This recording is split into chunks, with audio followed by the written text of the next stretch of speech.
Señores, continuamos hoy, lunes 26 de septiembre del año 2022 y tenemos el placer de estar con todos ustedes aquí. La salud merece respeto, hablando de la cultura fácil del dinero y cómo eso impacta en el cerebro, en la vida, en la sociedad, no solamente de los jóvenes, de los adolescentes, sino también de los adultos.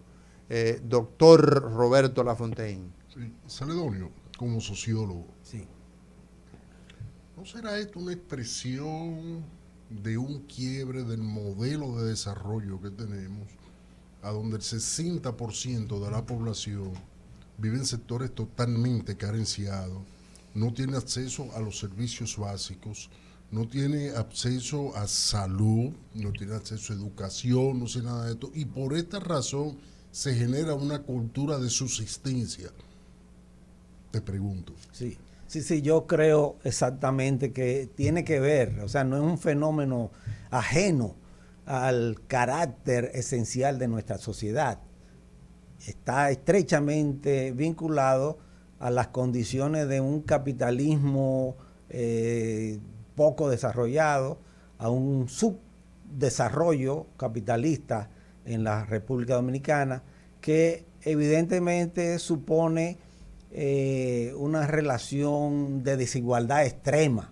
De modo que sí, yo creo que de lo que se trata es de un fenómeno vinculado estrechamente a los grandes postulados, a las bases de sustentación esencial del modelo de dominación en la sociedad dominicana.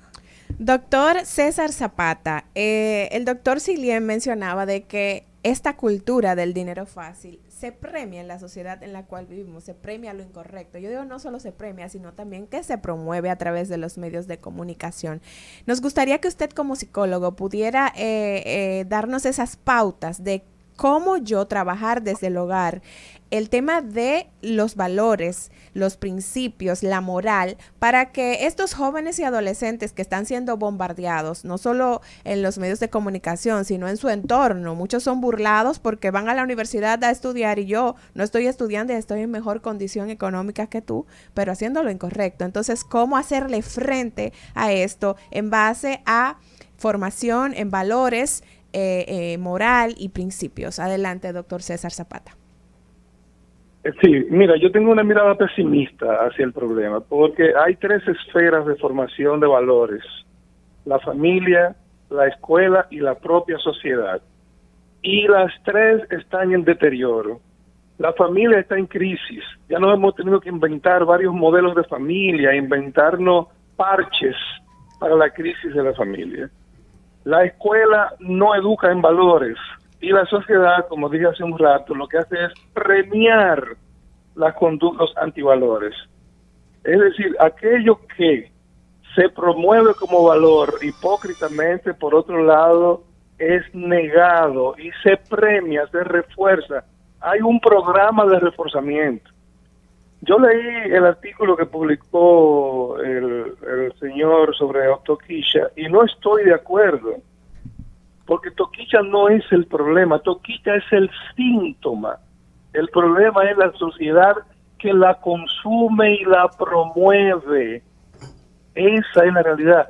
El problema no es el sujeto que para dar las noticias en la mañana tiene que decir una sarta de obscenidades.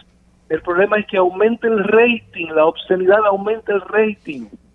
Pero aquí hay un tema, César, pero aquí sí, entonces sí. estamos utilizando a estas personas que son, o sea, y también el bajo grado educativo, la pobreza, o sea, estamos utilizando como insumo para un caldo de cultivo mayor, justamente el hecho de que la población que no tiene una capacidad de poder entender el contenido elevado porque no tiene esas posibilidades, entonces lo que entiende, eso le damos.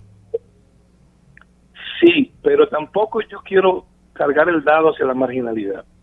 Algunos han planteado que esos fenómenos, como el caso de esa muchachita a todas luces enferma, con dificultades hasta para coordinar ideas, es el resultado de la marginalidad. Incluso hasta defienden eso y promueven que la obscenidad, la perrería, el discurso rastrero es una manera de salvar, de rescatar a esa gente que está en la marginalidad. Yo no creo eso. En una ocasión alguien planteaba que había una relación, una correlación entre el delito y la pobreza, y que la evidencia era que en las cárceles había más pobres. Eso es mentira. Lo que hay es que a mayor nivel social, a mayor capa social tú asciendes, más probabilidad de la impunidad de lo que tú haces. No quiere decir que haya menos delito. Lo que hay es más impunidad, mientras más alto nivel es el ejecutor del delito. Entonces, el dinero fácil también ocurre lo mismo. El individuo que se enriquece por la vía de algunos mecanismos que la propia sociedad le permite, termina prácticamente impune. Estamos hablando del lavado, estamos hablando de la evasión de impuestos, estamos hablando del de la tráfico de influencia, Estado, estamos hablando de todos esos elementos.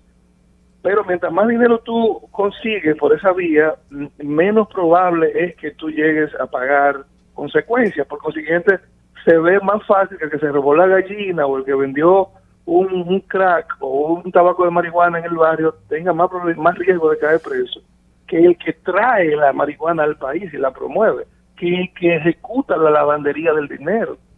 Entonces hay todo un programa montado a nivel psicológico para eliminar la condición de ser, que es lo que promueve los valores, y solamente promover la condición del tener.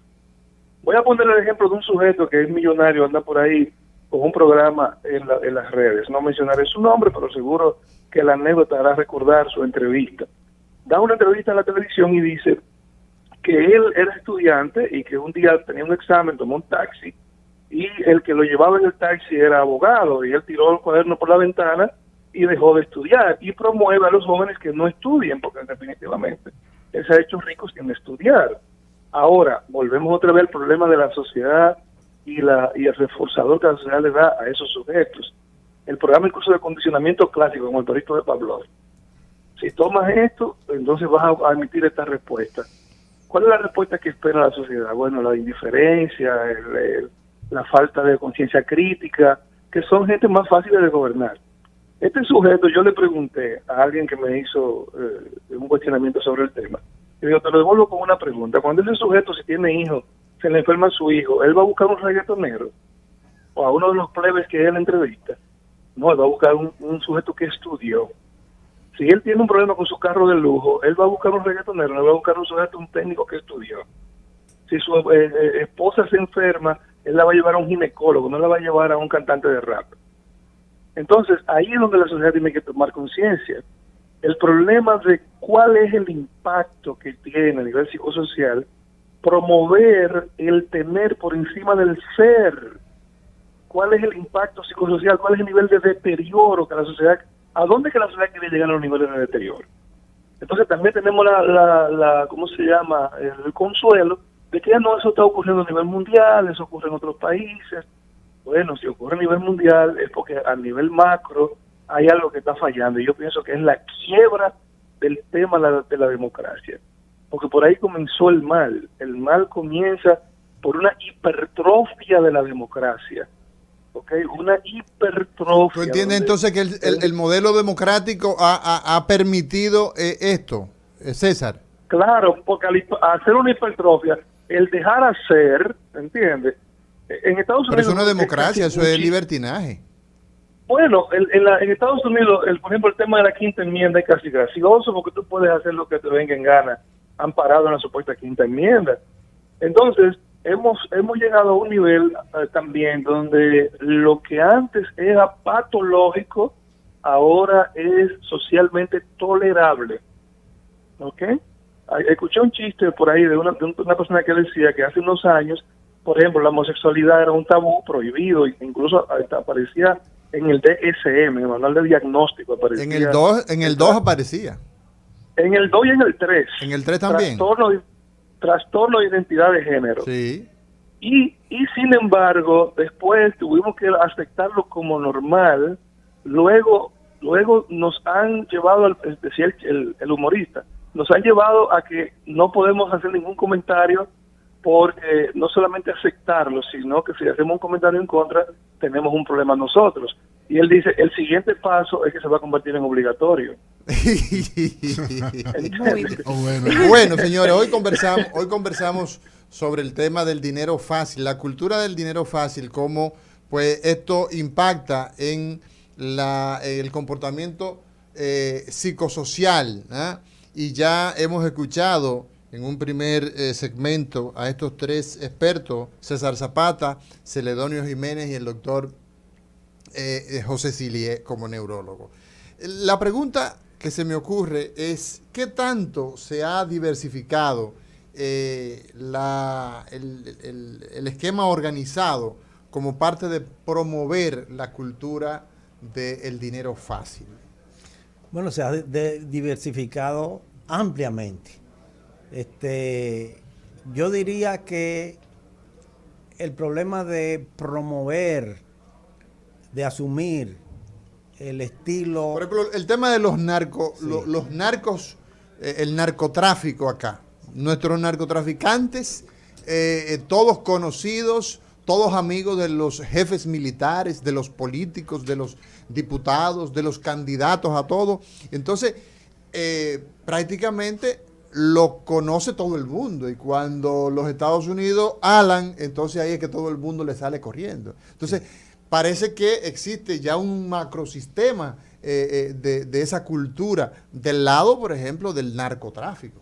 Bueno, y no solo del narcotráfico, yo diría que todo lo que supone la obtención de dinero, de mucho dinero, rápidamente y de manera fácil, es una cultura ya en la sociedad dominicana. Hay quienes han hablado de la cultura del fraude en la sociedad dominicana. Yo diría que esa conducta que se entrelaza estrechamente con la corrupción es una cultura que es general en la sociedad dominicana. El profesor Zapata hablaba de cómo se ha querido endilgar el problema de estos comportamientos y corruptos a sectores pobres, a los sectores marginados, pero es algo totalmente incierto. La corrupción, justamente en nuestro país, la corrupción de gran calado ha sido de los sectores más encumbrados de la sociedad dominicana. Y no solamente de los políticos. Claro, Ojo, no. solamente de los políticos. A eso voy. Aquí hay una casta de empresarios muy serios, muy honorables, pero también hay muchos delincuentes. Claro, ¿Ah? claro que sí. Por eso yo digo que es un problema general en la sociedad dominicana. No podemos decir que solamente tal o cual sector, aunque claro, la corrupción de determinados sectores es la que tiene las peores consecuencias en la sociedad dominicana. Pero el comportamiento vinculado a ese deseo de tener mucho y rápido, también es algo que pasa por determinados sectores de la sociedad bajo. Es decir, yo creo que es general el problema en nuestra sociedad. Doctor Sillié. Sí. Miren, hay un fenómeno, estoy de acuerdo con el licenciado Méndez, es el hecho de que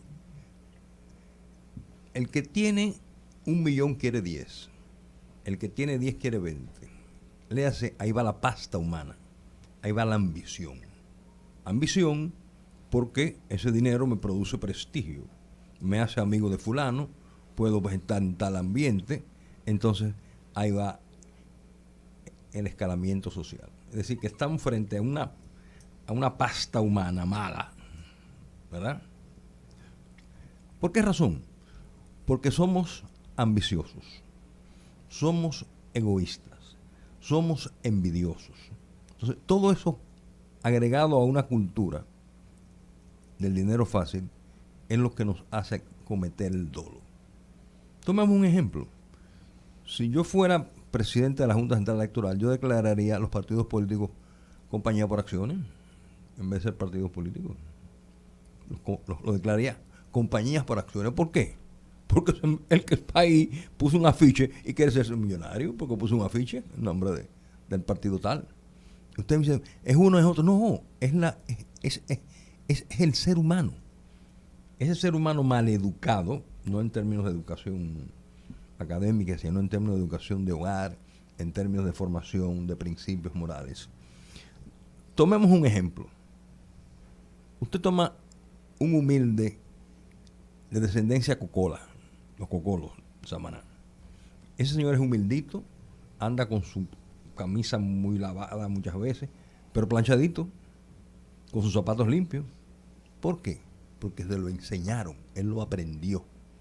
Entonces, si esa criaturita que está en evolución, tal vez criado con una abuela pobre, la infeliz, que ya no tiene, que le dice muchacho del diablo, muchacho del diablo, muchacho del diablo varias veces, ese pobre infelicito. Ese niño se ve en el espejo y dice, pero yo me parezco al diablo. Entonces, ¿qué pasa?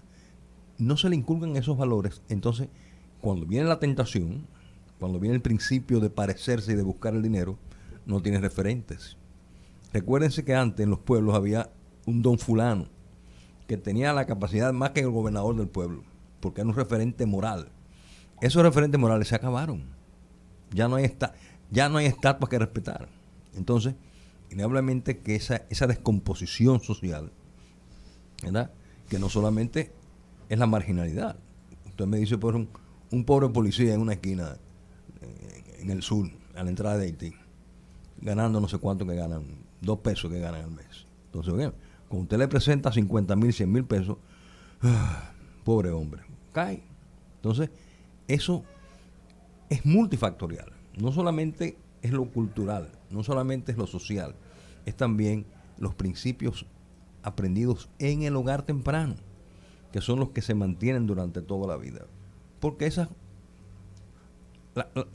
la sociedad es cambiante. Hoy día hay el laissez-faire, no importa, que caray, ya no sabemos ni qué somos, si somos hombre o mujer, ahora somos mitad, cosas de esas, son locuras.